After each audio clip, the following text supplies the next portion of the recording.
President Bola Ahmed Tinubu touched down in Rome on Saturday evening to join world leaders for the inaugural mass marking the commencement of the pontificate of His Holiness Pope Leo XIV, the 267th Bishop of Rome and newly elected leader of the Roman Catholic Church. The solemn installation mass is scheduled to take place on Sunday, 18th of May 2025 at the Vatican, where global dignitaries are expected to converge in honor of the new Pope. President Tinubu arrived at the Maro de Bernardo military airport at approximately 6 p.m. local time and was received by Ambassador Bianca Odumegwu Ojukwu, Minister of State for Foreign Affairs, as well as senior officials from the Vatican City and the Nigerian Assembly.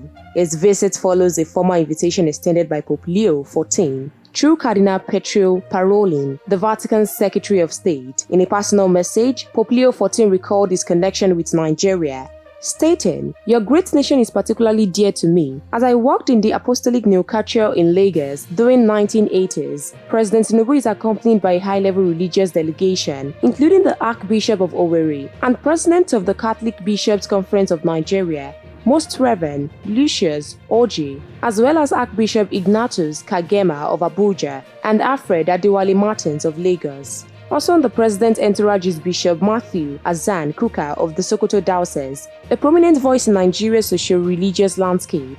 The Nigeria's leader presence at the Vatican City underscores the diplomatic and interfaith significance of the occasion, which marks a new chapter for the global Catholic community. We'll continue to supply you more trending news updates and exclusive videos. Please stay tuned to NaijaNews TV.